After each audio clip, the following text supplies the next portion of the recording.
Hi കൂട്ടുകാരെ, അപ്പോൾ അതപ്പോൾ പാല് കറന്നതിൻ്റെ പാത്രം കഴുകണം അല്ലേ? മിക്കു എണീറ്റിട്ട് മിക്കുവിന് ഞാൻ ചോറ് കൊടുക്കുകയാണ് കേട്ടോ. അവൻ ഉറങ്ങി എണീറ്റുള്ളൂ, അതുകൊണ്ടാണ് നമ്മൾ വീഡിയോ എടുക്കാൻ ലേറ്റ് ആയിട്ട് വന്നത്. നമുക്ക് നമ്മുടെ കൊയ്യൊക്കെ മരത്തിൽ കൊയ്യൊക്കെ ഉണ്ടാവും.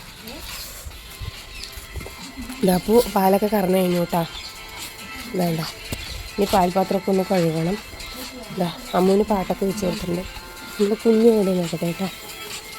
കുഞ്ഞോടെ ഞാൻ കുഞ്ഞൂന് ഇവിടെ തരികയാണ്. കുഞ്ഞോടെ നോക്കുക. കുഞ്ഞുവിനെ പുതിയ സ്ഥലം ഉണ്ടാക്കിയിട്ട് കുഞ്ഞിന് ഇവിടെ കൊണ്ട് കെട്ടിയിട്ടൊക്കെ ഇരിക്കണം. ഇതാണ് കുഞ്ഞിൻ്റെ പുതിയ വാസസ്ഥലം ഇല്ലേ കുഞ്ഞാ?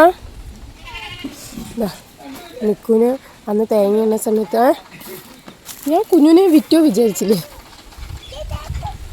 എന്താ മിക്കു മാമ കഴിക്കാനാ പറയും. മോൻ കഴുകി കൊടുക്കട്ടെ കേട്ടോ. അമ്മ പാട്ടായിട്ട് നിൽക്കേ.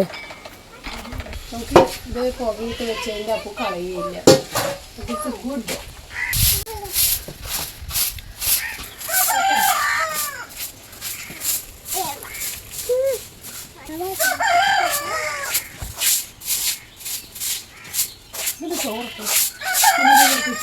കഞ്ഞിവെള്ളമില്ലേ, അത് വെള്ളം കൊടുത്തില്ലേ ലാസ്റ്റ്? ആ വെള്ളത്തിൽ ഇത്തിരി ചോറുണ്ടായിരുന്നു. അപ്പോൾ ഞാനത് ഇവിടെ വളത്തിൽ ചവിട്ടിയിട്ട് പിന്നെ പാലിങ്ങനെ കറക്കുമ്പോൾ ഇത്തിരി പോവില്ലേ, അപ്പോൾ അത് പാല് ഇതായി കഴിഞ്ഞ് ഈച്ച വരും.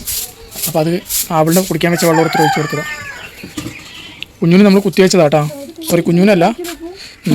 നമ്മളിവിടെ വെള്ളം പോകാൻ വേണ്ടിയിട്ട് എത്ര ചാലെടുത്താലും കോഴികൾ വന്നിട്ട് അത് വീണ്ടും ഇതാക്കും. എന്തെന്ത് ചെയ്തിട്ടും കാര്യമില്ല. ഇവിടെ ഇപ്പോൾ കുത്തിവെച്ചിട്ടുണ്ട് അമ്മൂനെ എത്ര കഴുകിയാലും നമ്മൾ അറിയാമല്ലോ, നിങ്ങൾക്ക് അറിയാമല്ലോ, ഡെയിലി കഴുകാറുണ്ട്. പക്ഷേ രാവിലെ ഇതിപ്പോൾ ഒരു 3 മണി ആയിട്ടുള്ളൂ. അപ്പോഴേക്കും അവളുടെ വീണ്ടും കണ്ടില്ലേ. കാരണം വെച്ചാൽ ഒരു വളം ഇട്ടിട്ട് അതിൽ തന്നെ കിടക്കുന്നുണ്ട്. പിന്നെ വീണ്ടും ചാലെടുക്കാൻ തുടങ്ങിയിട്ടുണ്ട്.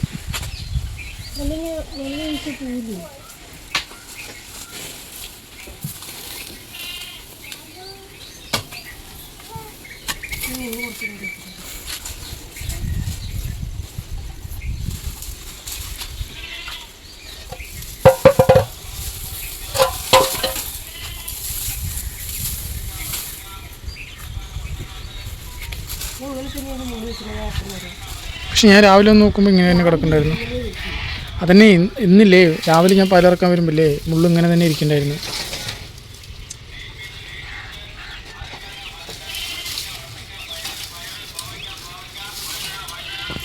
കുഞ്ഞു അവിടെ നിൽക്കുന്നുണ്ട്.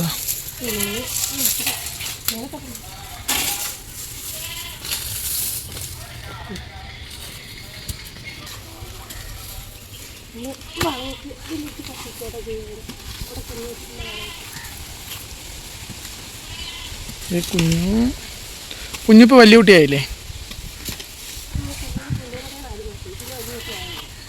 പക്ഷെ അവർ നമ്മളോട് 1 മാസം എന്തല്ലേ പറഞ്ഞുള്ളൂ. 1 മാസം എന്ന് പറഞ്ഞ്. പക്ഷേ ഡോക്ടർ വന്നിട്ടാണ് പറഞ്ഞ് ഇതിനെങ്ങനെ പോയാലും അപ്പോൾ ആൾ ഫസ്റ്റ് ടൈം വരുന്ന സമയത്തിൽ വന്നു. അപ്പോൾ തന്നെ ആൾ പറഞ്ഞു ഇതിന് ഒന്നല്ല 2 മാസം എന്തായാലും ആയിട്ടുണ്ടാവും. 2 or 3 എന്തായാലും ആയിട്ടുണ്ടാവുമെന്ന് പറഞ്ഞു. ഇതൊക്കെയാണ് തുടക്കക്കാർക്കുള്ള പ്രശ്നങ്ങൾ. അറിയാൻ പറ്റില്ല, പറ്റിക്കപ്പെടും. അതുപോലെ പശുവിനാണെങ്കിലും നമ്മൾ എടുക്കുന്ന സമയത്തില്ലേ അറിയില്ല നമുക്ക്. പിന്നെ ചിലർ സാറന്ന് ഡോക്ടർ വന്നിട്ട് പറഞ്ഞ് അവൻ്റെ കൊമ്പിലൊരു വരയുണ്ടാവും. ആ വരയ്ക്കനുസരിച്ചിട്ടാണ് അവർ എത്ര പ്രസവം ആയിട്ടുണ്ട് എന്നുള്ള ഏകദേശം നമുക്ക് അറിയാൻ പറ്റും. അവൻ്റെ കൊമ്പിൽ ഓരോ വരയുണ്ടാവും. അപ്പോൾ ഓരോ വര ഓരോ പ്രസവത്തിൻ്റെ ആണെന്നാണ് പറയാറ്. കുത്തിവെച്ചതിന് ശേഷം നമ്മുടെ കുഞ്ഞിന് അമ്മയിൽ ബ്ലഡ് വന്നിട്ടുണ്ടായിരുന്നു. അപ്പോൾ ഡോക്ടറെ വിളിച്ച് വെച്ചപ്പോൾ മാച്ച് ഒഴുകില്ല. അപ്പോൾ മാച്ച് ഒഴുകിയിട്ട് അതിൻ്റെ അവസാന ഘട്ടം എന്ന് പറയുന്നത് ഒരു കട്ടായിട്ട് ചോര വരുന്നതായിട്ടാണ് പറഞ്ഞത്. അതിൽ കട്ടയായിട്ട് ബ്ലഡ് വന്നിട്ടുണ്ടായിരുന്നു. അപ്പോൾ നമുക്ക് പേടിയായിരുന്നു കുത്തിവെച്ചിട്ട് പിടിച്ച് ചെയ്യുമോ എന്ന് പറഞ്ഞിട്ട്. അപ്പോൾ ഡോക്ടർ പറഞ്ഞാൽ അത് പേടിക്കാനൊന്നുമില്ല. കുത്തിവെച്ചതിൻ്റെ ഒരു അവസാന ഘട്ടം എന്ന് പറയുന്നത് അതിന് മാച്ച് ഒഴുകുന്നതിൻ്റെ അവസാന ഘട്ടം എന്ന് പറയുന്നത് കമൻറ്റ് കണ്ടിട്ടുണ്ടായിരുന്നു. ആൾക്ക് വളർത്താൻ താല്പര്യമുണ്ട്, ഈ ഫീൽഡിലോട്ട് വരാൻ താല്പര്യമുണ്ടെന്നൊക്കെ. ഈ ഫീൽഡിലോട്ട് വരുമ്പോൾ ആദ്യം നമുക്ക് അറിയേണ്ടത് നമുക്ക് ഒരുപാട് നെഗറ്റീവ്സ് കേൾക്കുന്നുണ്ട്. അത് വളർത്തുമ്പോൾ അതായത് ഇത് ചെയ്യേണ്ടെന്നൊക്കെ പറയും ഒരുപാട് ആൾക്കാരുണ്ടാവും. പക്ഷേ നമുക്ക് കോൺഫിഡൻ്റായിട്ട് ചെയ്യണമെന്ന് ആഗ്രഹം ഉണ്ടെന്നുണ്ടെങ്കിൽ ഈ ഫീൽഡിലേക്ക് എന്തായാലും വരിക കേട്ടോ. അതായത് നമ്മൾ പശു വളർത്തുന്ന സമയത്ത് നമ്മുടെ ആവശ്യങ്ങൾക്ക് നമുക്ക് പോലും വരാൻ. ഇപ്പോൾ രാവിലത്തെ ഒരു കറവ കഴിഞ്ഞ് നമ്മുടെ പണിയൊക്കെ കഴിഞ്ഞ് തീറ്റ കൊടുത്തു കഴിഞ്ഞ് നമുക്ക് എവിടെ വേണമെങ്കിൽ പോവും വരികയും ചെയ്യാം. പിന്നെ രണ്ടാമത്തെ കാര്യം എന്ന് പറയുന്നത് ഈവനിങ് സമയം അതുപോലെ നമുക്ക് പാല് കൊടുത്തു കഴിഞ്ഞാൽ എവിടെയും പോവും വരുമൊക്കെ നമുക്ക് ചെയ്യാൻ വേണ്ടി പറ്റും. പക്ഷെ നമുക്കൊരു സ്റ്റേ ആയിട്ട് പോകണമെന്നുണ്ടെങ്കിൽ ഇവരെ നോക്കാൻ പറ്റുന്ന ആൾക്കാരെ നമുക്ക് ഏൽപ്പിച്ചാലേ പോകാൻ പറ്റുള്ളൂ. അതും പാല് ഇറക്കുന്ന ആൾക്കാരെ നമുക്ക് അറിയണം കേട്ടോ. അപ്പോൾ നമുക്ക് എന്തെങ്കിലും പോകാൻ പലവടേക്കും പോകാൻ നമ്മളിപ്പോൾ അങ്ങനെ പോകാനുള്ള പ്ലാൻ ഉണ്ട്. നമ്മളിപ്പോൾ എല്ലാവരും ചോദിക്കുന്നുണ്ട് പുതിയ പശുവിനെ എടുക്കണില്ലേന്ന്. ഞങ്ങൾ എടുക്കണമെന്നുണ്ട്. എടുക്കാനാണ് ഞങ്ങൾക്ക് എടുക്കാൻ ആഗ്രഹമില്ല. ഞങ്ങൾക്ക് എടുത്തേ പറ്റൂ. ഒന്നല്ല അത് ഒന്നോ രണ്ടോ കൂടുതലായിട്ട് പശു എടുക്കണം ഞങ്ങൾക്ക്. പക്ഷേ എന്താണെന്ന് പറഞ്ഞാൽ നമുക്ക് ഇപ്പോൾ ഞങ്ങളൊരു ട്രിപ്പ് പോയി കഴിഞ്ഞ് വന്നെടുത്ത് നമ്മളും കുറച്ച് ഫ്രീ ആവും.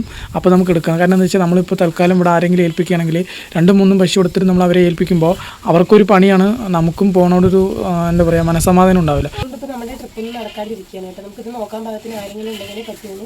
പിന്നെ അതുപോലെ നമ്മൾ പശു വാങ്ങിച്ചു കഴിഞ്ഞാൽ അവർക്ക് തീറ്റ കൊടുക്കുന്നില്ല. നല്ല അധികം തീറ്റയായിട്ട് നമ്മൾ കൊടുത്താൽ നമ്മൾ എടുക്കുന്ന ചാക്കിൽ തന്നെ ഉണ്ടാകും അതിൻ്റെ അളവും കാര്യങ്ങളൊക്കെ. അപ്പോൾ അതേ അളവിൽ കൊടുത്തു കഴിഞ്ഞാൽ നമുക്ക് അതേ അളവിൽ പാലും കാര്യങ്ങളൊക്കെ കിട്ടും.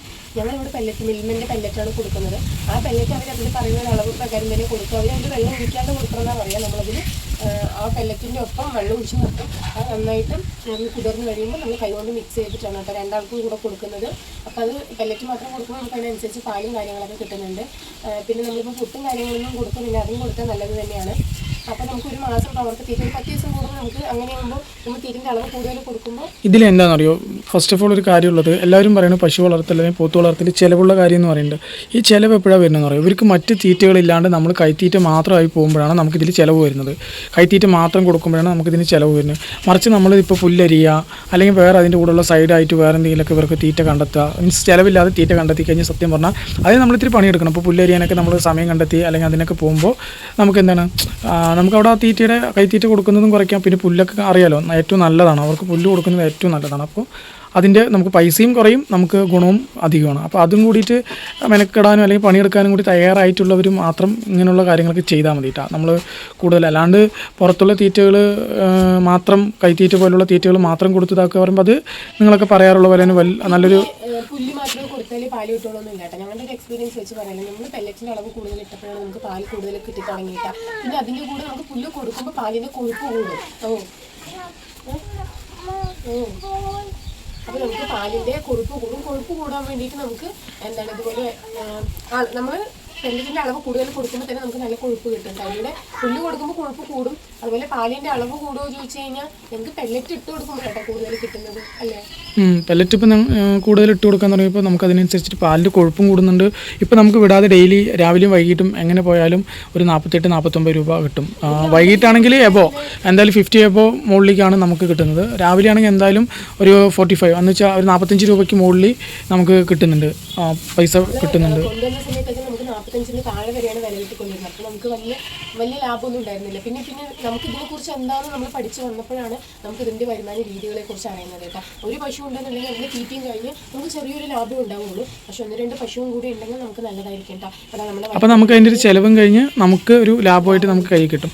ഒരെണ്ണമാകുമ്പോൾ അവർക്ക് തീറ്റ എടുക്കാൻ തന്നെ വേണം. ഇപ്പോൾ നമ്മുടെ വൈക്കോല് കഴിഞ്ഞു, പിന്നെ സബ്സിഡിക്ക് പെല്ലറ്റ് കിട്ടുന്നതുകൊണ്ട് നമുക്ക് 2-3 ആഴ്ചയായിട്ട് നമുക്ക് നല്ല ലാഭം, ഒരു 2 മാസമായിട്ട് നമുക്ക് നല്ല ലാഭമുണ്ട്. എല്ലാ മാസവും ഉണ്ട് സബ്സിഡിക്ക് പെല്ലറ്റ് ഉണ്ട്. നമുക്ക് 100 കിലോ കിട്ടും, 2 ചാക്ക് കിട്ടും. പിന്നെ ഇപ്പോൾ ഇന്നലെ നമ്മൾ എണ്ണ കൊപ്ര തേങ്ങ ഉണക്കിയിട്ട് മറ്റേ എണ്ണ ഇതാക്കാൻ വേണ്ടി പോയിട്ടുണ്ടായിരുന്നു.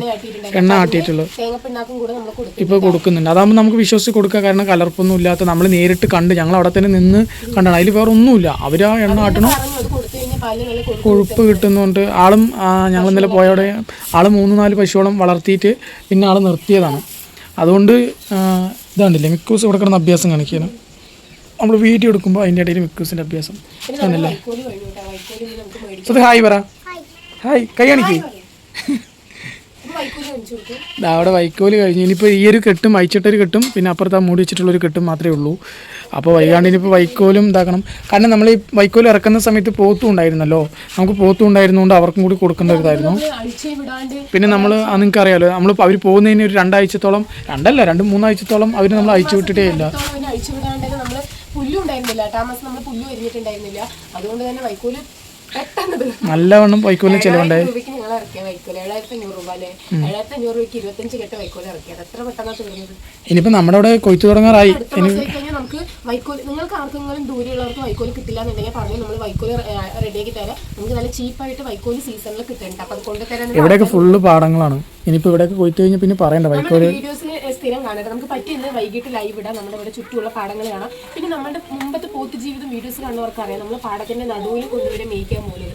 അവിടെ ഫുൾ വൈക്കോലൊക്കെ ഞാനും ഒപ്പവും കൂടെ അല്ലേ ഒറ്റയ്ക്ക് ഇനി വൈബായിരിക്കും. കാരണം എന്താ വെച്ചാൽ ഇതിപ്പോൾ ഫെബ്രുവരി കഴിഞ്ഞ് മാർച്ചായി, പിള്ളേരുടെ എക്സാമൊക്കെ കഴിഞ്ഞ് കഴിഞ്ഞാൽ അത് കഴിഞ്ഞ് കൊയ്ത്ത്, പിന്നെ അതുപോലെ വെക്കേഷൻ, കുട്ടികളും പിള്ളേരും ബഹളവും പാടവും പറമ്പൊക്കെ ആയിട്ട് ശരിക്കും നമുക്കൊരു നമ്മൾ ഈ 90s ജീവിക്കുമ്പോൾ ഈ നാട്ടിൻപുറത്തിൽ ചെയ്യാറില്ല കളികളും കാര്യങ്ങളും അങ്ങനെയാട്ടെ. ശരിക്കും നമ്മളിപ്പോഴും ഒരു നാട്ടിൻപുറം തന്നെയാണ്. നമുക്കൊരു വരമ്പിൽ കൊണ്ടുപോയി മേയ്ക്കാൻ, നമ്മൾ വരമ്പിൽ കൊണ്ട് മേയ്ക്കാൻ പോകുമ്പോൾ സ്നാക്സും വെള്ളവും ഒക്കെ കൂടെ കൊണ്ടുപോയി പിള്ളേരൊക്കെ ഉണ്ടാവില്ലേ ലീവാകുമ്പോൾ. നമ്മുടെ മുമ്പത്തെ വീഡിയോ കാണുന്നവർക്ക് എല്ലാവർക്കും അറിയാം. ഭയങ്കര എൻജോയ്മെന്റ് ആയിരിക്കും. നമ്മുടെ മുമ്പത്തെ പൊതുജീവിതം വീഡിയോസ് കാണാത്തവർ മസ്റ്റ് ആയിട്ട് കാണുക കേട്ടോ. അത് കണ്ടാലും നമുക്ക് എന്തായാലും നമുക്ക് പഴയ കാലത്തിലോട്ട് തിരിച്ചു പോകണമെന്നുള്ള ഒരു വൈബാണ്. ഞങ്ങൾ ശരിക്കും വീഡിയോ ചെയ്യുന്നതില്ലേ നമ്മുടെ നാട്ടിൻ പുറത്ത് ജീവിത രീതികളെ കൂടിയാണ് കേട്ടോ. അപ്പോൾ ഇന്ന് ഇത്രയേ ഉള്ളൂ കേട്ടോ നമ്മളുടെ വീഡിയോ. Next video